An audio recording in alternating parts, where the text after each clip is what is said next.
बना ली है जो पीडीए की जरूरत पड़ गई सर। मेरे साथी, पीडीए पहले बना, इंडिया बाद में बना। और उसके बाद मैंने कई मौकों पर कहा कि इंडिया गठबंधन जरूर है, लेकिन हमारी स्ट्रेटेजी पीडीए है और पीडीए ही एनडीए को हराएगा। जहां तक सवाल प्रदेश में जहां चुनाव हो रहे हैं, ये बात इंडिया गठबंधन को साफ कर देनी चाहिए थी कि प्रदेश इस दस पर कोई समझौता नहीं होगा। मुझे लगा जब मध्य प्रदेश के नेता ने और उनके जो पूर्व मुख्यमंत्री रहे, उन्होंने हमसे जब बात की और कहा कि आप किन सीटों को चाहते हैं, तो मैंने उत्तर प्रदेश में या मध्य प्रदेश में जो समाजवादी पार्टी की परफॉर्मेंस थी, समय समय के चुनाव में वो पूरी परफॉर्म भेज दी।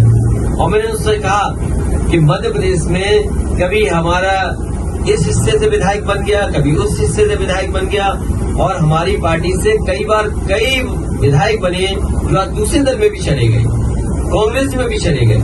और मैंने याद दिलाया कि जिस समय कांग्रेस को समर्थन की जरूरत थी, उसमें सबसे पहले समाजवादी पार्टी के विधायक ने समर्थन किया था और सरकार बनी थी।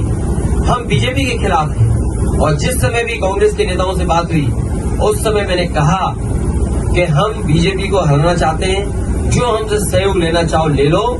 और उस समय उन्होंने बैठक करके रात में 1 बजे बैठ करके, जिसमें हमारी पार्टी के एमएलसी रहे श्याम सुंदर जी, विधायक रहे दीपक, हमारे प्रदेश के अध्यक्ष, पार्टी के संगठन के डॉक्टर मनोज, इन लोगों ने बैठ करके कांग्रेस के वरिष्ठ नेता दोनों पूर्व मुख्यमंत्रियों से बात की। उन्होंने रात के 1 बजे जब मीटिंग खत्म हुई, उन्होंने आश्वासन दिया कि 6 सीटें लगभग आपको दी जा सकती हैं। और वो खबर अखबार में भी छपी। मुझे भरोसा हो गया कि 6 नहीं, कम से कम 4 दे देंगे। लेकिन जब सूची आई कांग्रेस की, तो जो हमारा सिटिंग एमएलए है, उस पे भी उन्होंने प्रत्याशी घोषित कर दिया।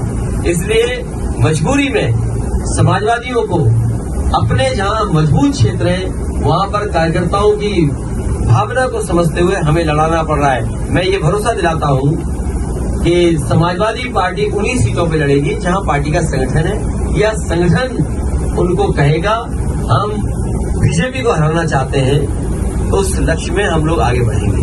और जहां तक सवाल है एक कांग्रेस नेता के बारे में, आजमगढ़ का रिश्ता समाजवादियों से बहुत गहरा है।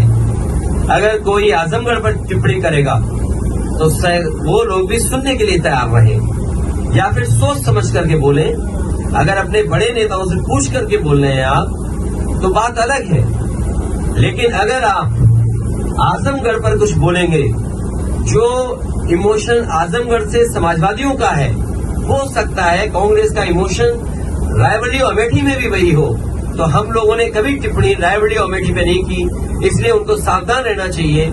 आजमगढ़ जैसी जगह पर उसी तरह के इमोशन का भाव है, इसलिए टिप्पणी करने से पहले बहुत सोचना चाहिए।